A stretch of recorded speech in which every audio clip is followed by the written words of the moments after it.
자, 앞에 거 예제에서 이제 별짓기 출력 결과가 이제 반대로 나오게끔 해보세요라고 하는 게 연습 문제 미션이었는데, 출력 결과를 놓고 보면은 이제 i가 0부터 7까지 반복하는 동안 0일 때 7번 나와야 되니까 7보다 작다. 1일 때 6번 해야 되니까 6보다 작다. 2일 때는 5보다 작다.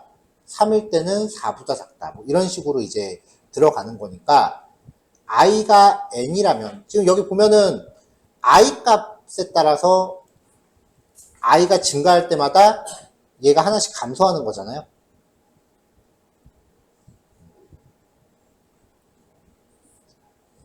그래서 전체 행이 7개니까 요걸 기준으로 요 규칙을 판단해 보면은 7 빼기 0, 7 빼기 1, 7 빼기 2, 7 빼기 3 이렇게 간다고요. 근데 지금 여기 빠지는 값이 보면 i 값이랑 일치한다는 걸 찾을 수 있어요. 그래서 7 빼기 i 라고 코드 붙이면 별짓기가 역순으로 나오죠.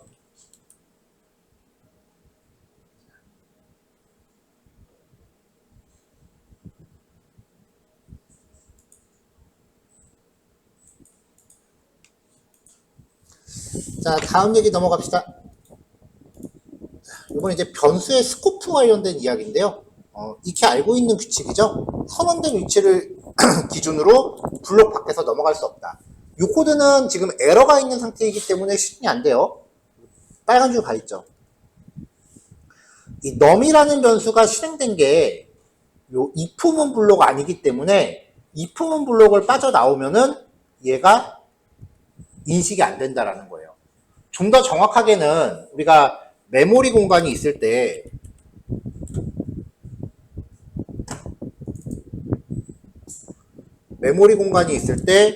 int 타입의 변수 num이라는 애를 선언하면 몇 바이트? 네, 4바이트. 4칸을 차지한다 그랬죠? num 이렇게 돼 있고, 그 다음에 100이라는 값을 여기 넣었단 말이에요. 이거를 반복 돌리면서 1씩 증가시켜요. 그러면 5번 반복하니까 얘는 최종적으로 105가 돼 있겠지. 그 다음에 요 블록을 빠져나오면은 이 블록 안에서 점유한 모든 메모리 공간을 지워버려요. 블록이 빠져나온과 동시에 이 안에서 발생했던 모든 일들이 메모리상에서 사라져요. 그러니까 밖에서는 이 변수가 없는 거라고 인식을 하는 거예요.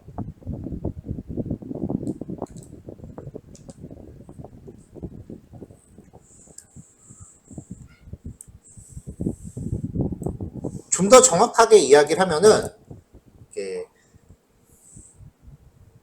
프로그램이 실행될 때 우리가 어떤 실행 파일 하나 실행한다고 가정을 해볼게요.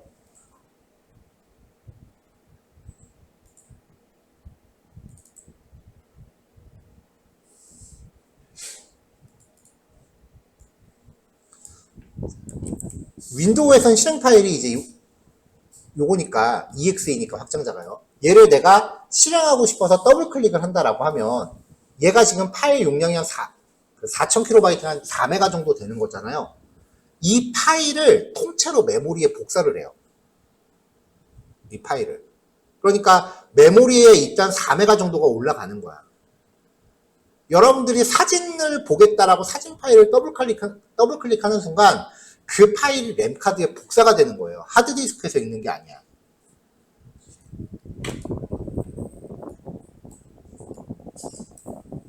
그러면 이 파일을 4메가라고 가정을 합시다. 그러면은 이게 한 칸에 1바이트니까 1024 곱하기 바이트 1024 곱하기 바이트 킬로바이트 이게 1kB, 얘가 1MB 곱하기 4. 이마만큼의 칸을 점유를 하는 거죠. 밑에 또 점유했다고 칩시다. 4메가. 이 공간에 이 실행 파일이 복사가 되는 거예요. 그러면 이 프로그램이 실행되는 동안 또 변수 같은 거 생성되고 그럴 거 아니에요. 그러면 이 프로그램 안에서 변수를 쓰는 거는 요 4메가 안에 포함될 수가 없죠. 왜냐면 이건 고정값, 고정 크기니까요. 프로그램이 실행되는 동안 실행 파일이 올라간 이 영역은 고정 크기가 되는 거죠. 그러면 이제 이 프로그램이 실행되는 과정에서 변수를 막 생성하고 지우고 할 거 아니에요. 그거를 위한 공간은 얼마가 잡힐지 몰라.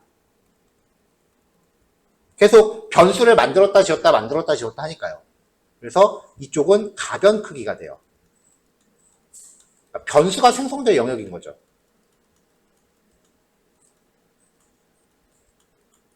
여기는 실행 파일의 영역인 거죠.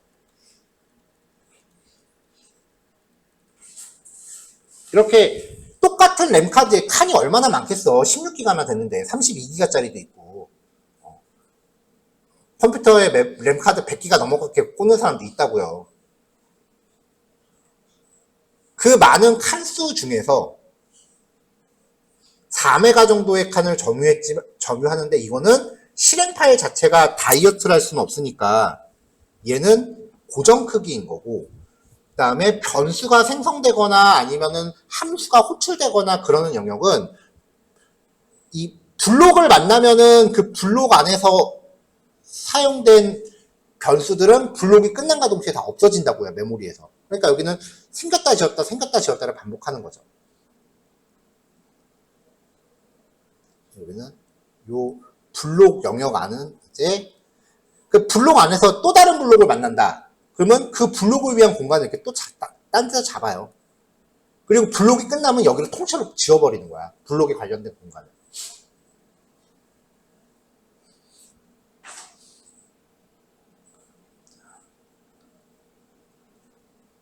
아직은 조금 이른 얘기긴 한데 설명한 김에 이제 용어까지 얘기를 하면요.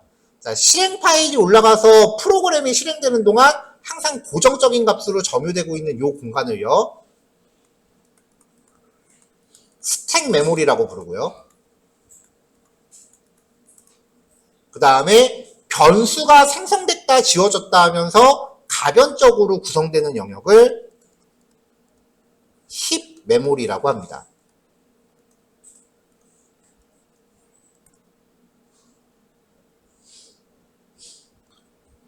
만약에 여러분들이 변수를 만들거나 아니면은 내가 내 컴퓨터에 램카드가 16기가 있는데 뭐 영화라든지 사진이라든지 그런 거 잔뜩 띄워놔서 0.5기가 밖에 지금 여유 공간이 없어. 가정을 한 거예요. 그러면은 근데 이 실행 파일의 크기가 0.7기가짜리야. 700메가짜리 실행 파일이야. 그럼 얘는 실행 자체가 안 될 거예요. 저 공간이 부족하니까. 근데 얘가 0.49기가짜리야. 그럼 어찌어찌 실행은 되겠죠. 그러면 이제 변수를 만들 수 있는 공간이 0.01기가밖에 남지 않는 거잖아요. 그 와중에서 프로그램이 막 실행을 하다가 요거보다 초과되는 변수를 만들었어. 그러면 자바 버추얼 머신은 그냥 이 프로그램을 강제 종료시켜요. 그러면서 out of memory라는 에러 메시지를 뱉어요. 모든 에러는 개발자가 사전에 대비할 수 있습니다. 대비 못한 거는 단지 예측을 못했을 뿐이야. 근데 out of memory는 죽었다 깨도 개발자가 대처가 안 돼요. 뭐 변수를 줄이면 괜찮아. 근데 수많은 개발자들이 이 경우에는 컴퓨터 업그레이드 하세요로 대처를 해요.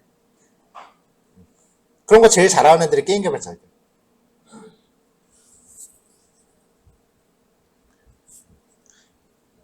개발자가 실력이 없어서 메모리를 많이 쓰는 건데 우리는 기쁜 마음으로 거기에 지갑을 열지.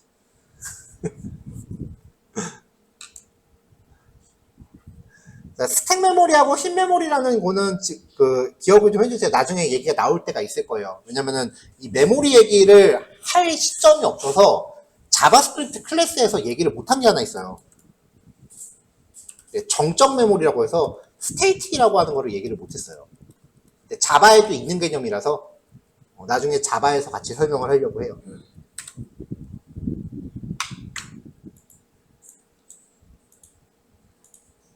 자, 어쨌건 그런 원리 다 건너뛰고 그냥 심플하게 정리하면 블록 밖을 빠져나갈 수 없다. 이렇게 한마디로 퉁쳐도 된다는 거지. 자, 스코프 두 번째. 바깥에서 선언된 변수는 자기보다 뎁스가 깊이가 깊은 블록 안으로는 침투가 가능해요. 그래서 이 포문 안에서는 바깥에 있는 변수를 식별할 수 있는데, 포문의 초기식에서 사용된 변수는 요 블록에 속한 걸로 보기 때문에 포문이 끝나면은 식별할 수가 없다 입니다. 자바스크립트의 렛이랑 규칙이 똑같죠?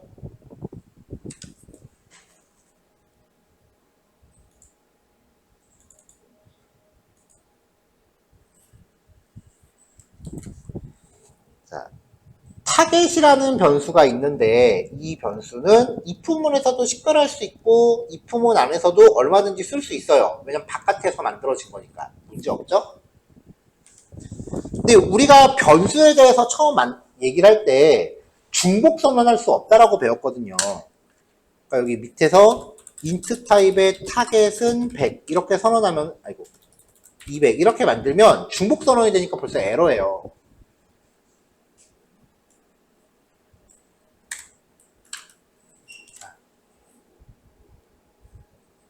근데 서로 다른 블록에서는 어차피 num이라고 하는 요 변수는 이 블록 안에서만 식별되는 거지 여기를 빠져나가면은 식별이 안 돼. 그쵸? 어차피 이 블록을 넘어가면은 존재하지 않는 애인 거잖아요. 그리고 다른 블록에서도 이 num이라는 애는 이 블록을 빠져나가면 존재하지 않는 애인 거잖아요. 그러니까 서로 다른 블록에서는 변수 이름이 겹치건 말건 상관없다야.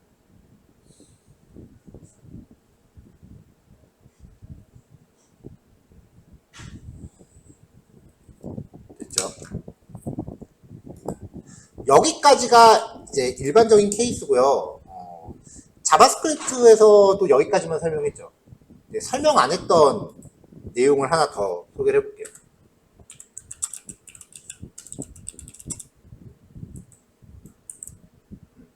안 되네.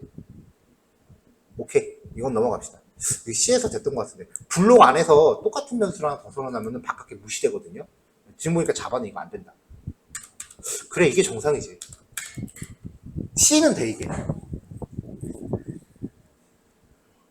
좀 전에 보여드렸던 거는 그냥 무시하세요. 자, 그러니까 지금 EX 11, 12, 13은 여러분들이 어차피 실습을 해봐야 다 에러가 있어요. 에러가 있는 코드들이기 때문에 13번에 에러 없다. 그러니까 EX 11, 12, 13은 굳이 실행 안 하셔도 돼요. 실행을 해보라고 만든 예제는 아니에요. 그러니까 이렇게 코딩하지 말라는 거니까 이건 굳이 실습 안 해도 돼. 11, 12, 13은. 지금 여기 앞에 문법들이 툭 까놓고 말해서 우리가 자바스크립트에서 다 본 거잖아요. 그쵸? 그러니까 지금 여기 있는 거를 굳이 일일이 하나하나 실습을 다 안 해도 돼요. 이거는 내가 맞아, 이런 내용이 있었어. 내가 갖고 있는 기억을 다시 되짚는데 아무런 문제가 없다라고 하면은 그냥 실습 안 하고 넘어가셔도 돼요. 이 예제는 뭐였더라? 좀 가물가물한데 그러면 다시 한번 실습을 해보시고요.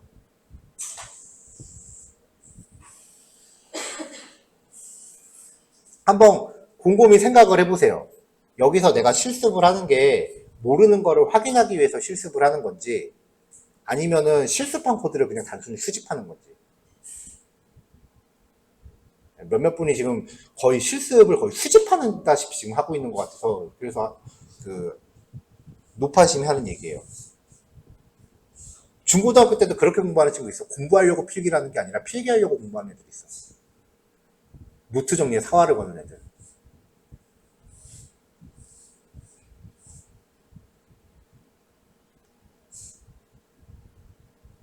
그렇게 열심히 정리해서 시험 당일날 친구가 노트 잠깐만 보여줘 하고 걔가 아침에 한 10분 보면 항상 걔가 나보다 시험 잘 봐. 내 얘기야. 물론 난 노트를 보여주는 편이었지 내가 잘했다는 건 아니에요.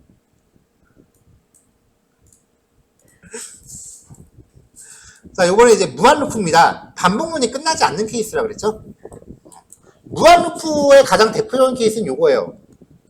while true. 자, 이게 되는 동안 순간적으로 CPU 점유율이 100%까지 올라갔고 얘가 돌면은 그동안 다른 프로그램들이 자기 할 일을 못해요. 이게 왜냐면은 우리가 보통 멀티태스킹이라고 하는 거 있죠. 동시에 실행되는 거.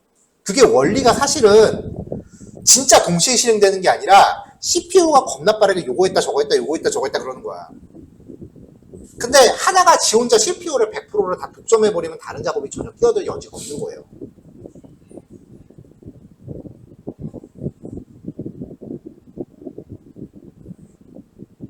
그래서 전체적으로 성능 저하가 발생하기 때문에 무한루프에 빠지지 않도록 주의를 해야 된다는 거죠.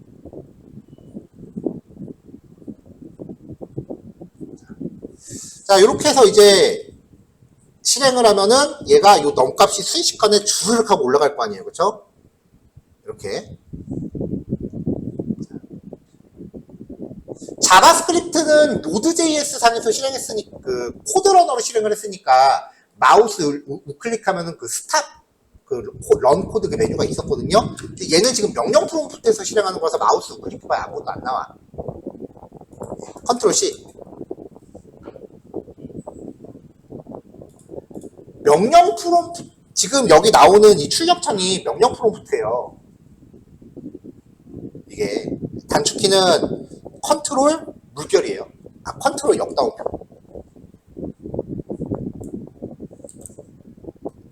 얘가 컨트롤 역다운표. 그러면 나왔다 들어왔다 해.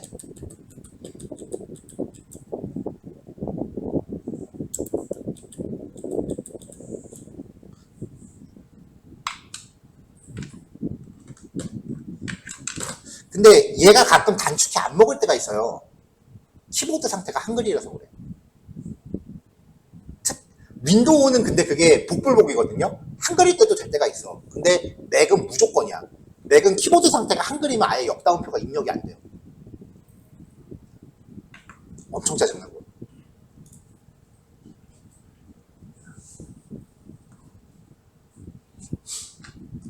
근데 백엔드를 만들면 어쩔 수 없이 무한루프를 돌려야 되는 케이스가 몇 개 케이스가 있기는 해요. 우리도 나오긴 할 거야 나중에. 근데 그게 무한루프를 돌려야 될 때는 반드시 종료 조건을 걸어줘야 된다. 그때 쓰는 게 키워드 뭐죠? 브레이크.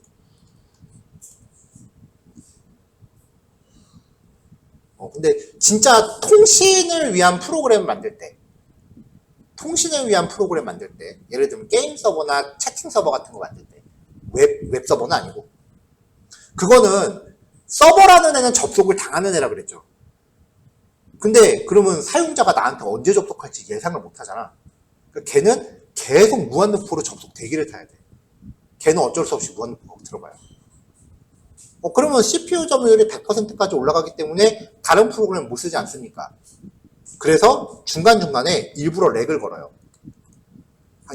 한 바퀴 수행하고 한 0.5초 정도 렉을 걸어. 그 사이에 다른 프로그램도 돌라고. 그러니까 무한루프를 돌 때는 종료 조건을 걸든지 렉을 걸든지 둘 중에 하나는 충족을 해야 시스템에 문제가 안 생겨요. 이거를 그냥 우리가 알아듣기 쉬운 용어로 렉 걸린다라고 표현하는데 정식 용어는 슬립 건다라고 표현을 해요. 0.5초 동안 애를 재우는 거야.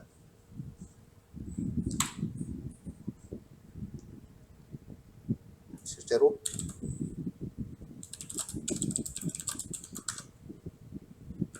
좋아. 이렇게 하면은 아까 엄청 심했잖아요. 한 번 출력하고 1초씩 슬립 걸리는 거예요. 이런 식으로 가요.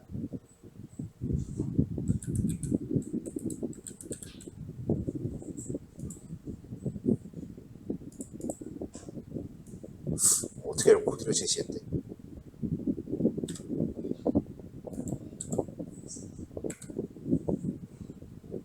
이게 코파일럿이에요. 평소에 내가 많이 코딩한 스타일을 학습해서 AI가 제시해주는 거. 챗GPT 버려. 안 좋아.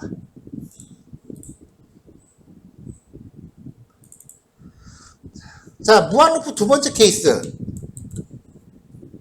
아까 예제는 그냥 진짜 대놓고 무한루프 건 거고, 이렇게 조건식의 설정이 잘못됐다. 조건식이나 증감식이 오류가 있다.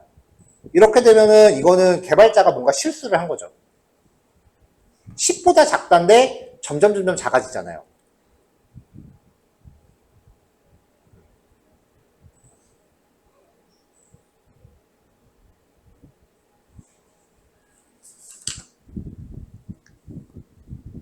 이런 케이스는 에러다 라는 거.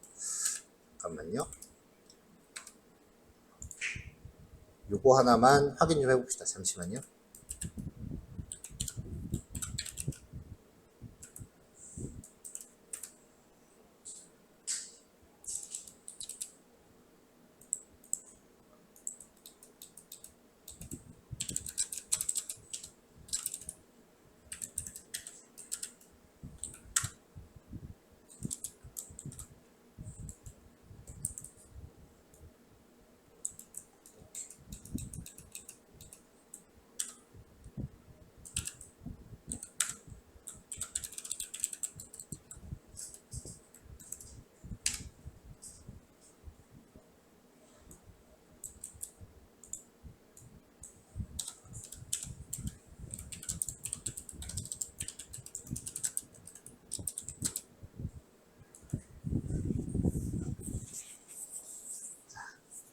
자, 컴파일러들만 갖는 특징이에요.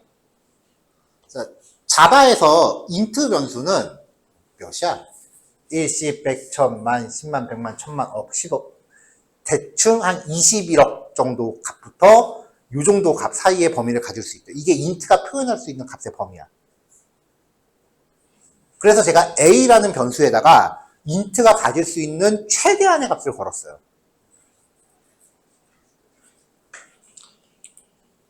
그러면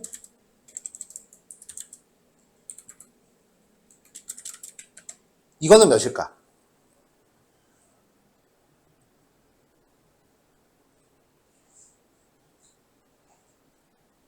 라는 거예요.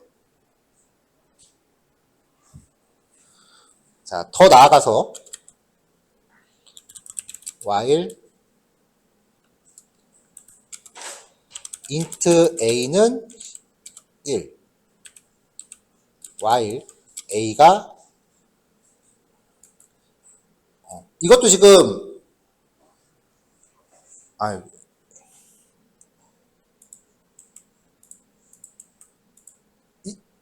자, 이렇게 하면 이거는 과연 무한 루프일까 아닐까?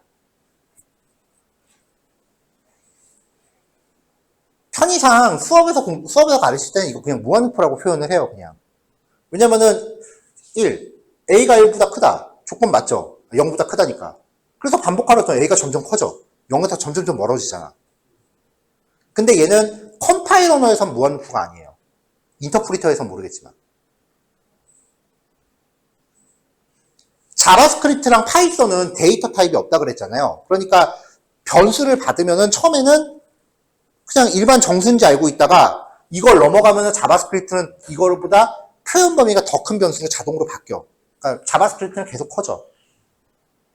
근데 컴파일러는 여기다 1 더했죠. 그럼 결과는 이거야. 더 이상 갈 곳이 없으면 맨 처음으로 다시 가요. 그러니까 얘는 계속 플러스 했지만 커지다 보면 언젠간 이게 될 거라고. 그럼 끝나겠죠.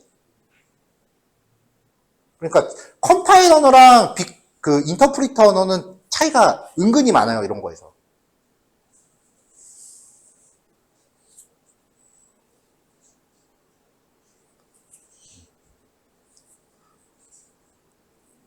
변수가 자기가 표현할 수 있는 범위가 초과돼서 맨 앞으로 돌아가는 거. 이 현상을 오버플로우라고 해요.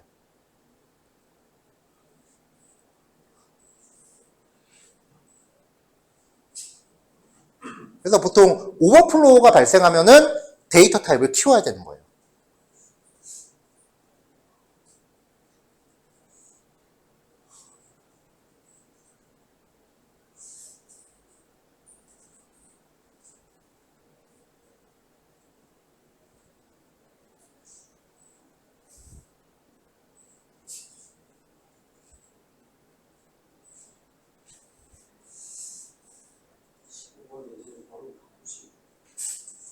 응? 예제를 바꿨다기보다는 그냥 잠깐 보여주려고 잠깐 돌린 거야. 이거 필요하신 분들 필기하세요. 이거 다시 코드 되돌릴 거야. 아, 밑에 여기 AA가 돼야 되는구나, 이거. 이렇게. AA. 그러니까 위에 거랑 아래 거를 지금 다른 코드라고 생각하세요. 반대로 저기 A라고 해도 A가 변수에 A가 들어가서 했을 때 A 플러스 플러스 증가하면은 결국 보안루프 돌면서 다시 이제 제일 작은 값부터 하나씩 올라올 거예요.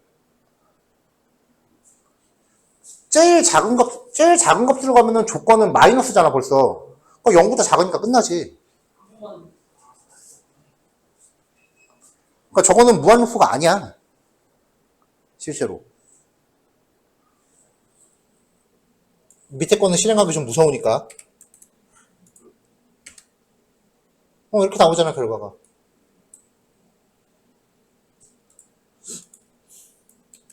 자, 그러면은 여러분들이 만약에 이걸 실습을 했다라고 하면 여러분들 컴퓨터가 1부터 여기까지 더하는 게 빠를까? 여러분 컴퓨터가 뻗는 게 빠를까? 해보겠다면 말리진 않을게.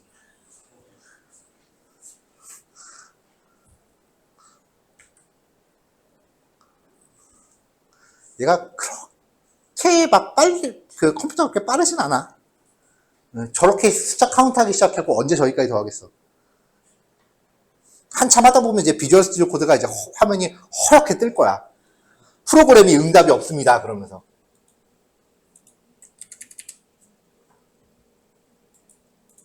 자, 요거 돌아가도 되죠?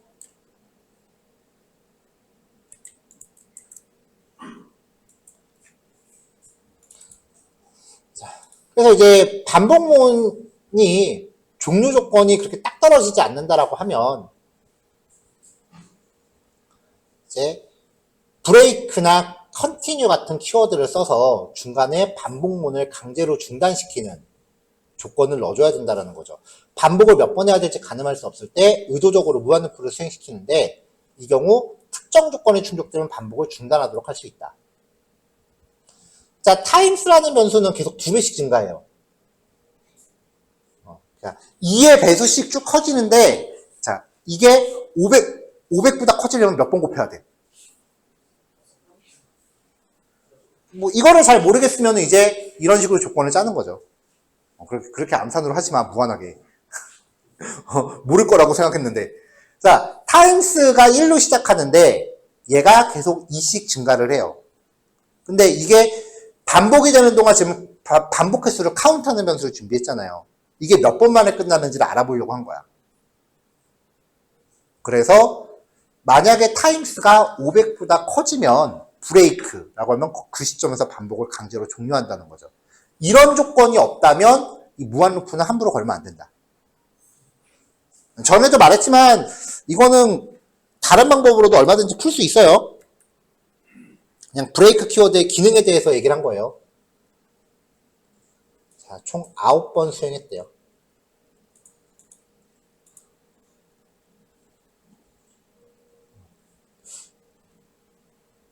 여덟 번 한 거겠다. 증가하고서 하니까. 중요한 거 아니고. 자, 그 다음 continue. 자, 얘는 x가 0부터 시작했어요.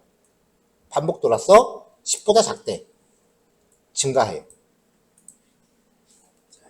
자, 그럼 요거 보면은 0부터 9까지 1씩 증가인데 x가 짝수일 때는 continue라고 걸었죠? 그러면은 continue를 만나면 밑으로 내려가는 게 아니라 그 순간 조건식으로 건너뛴다.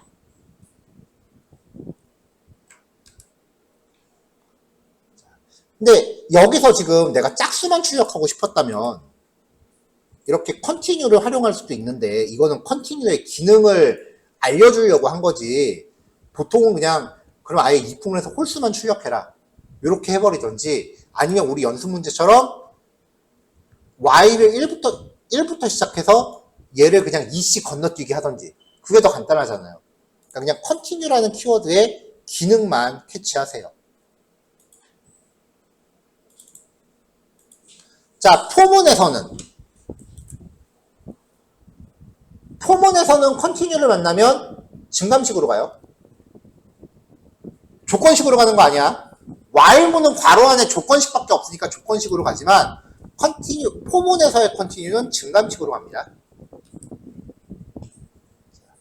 이것도 뭐 아까 그 짝수, 홀수 골라서 출력하는 거 그거 이제 똑같이 포문으로 재현한 건데 여기서도 그냥 continue 키워드의 기능만 확인하세요. 자, 여기까지 정리하시고 연습 문제 4개 있어요. 보시면 아시겠지만 전에 다 했었던 문제입니다. 요거 자바로 다시 재현하시면 될 거예요. 12시에 봅시다. 얼추 분위기 봐서 시간 좀 부족하거나 좀 못 쉰 것 같다 싶으면 은근슬쩍 또 늦게 시작할 거니까 그냥 유도리 있게 합시다. 이미 다 알죠?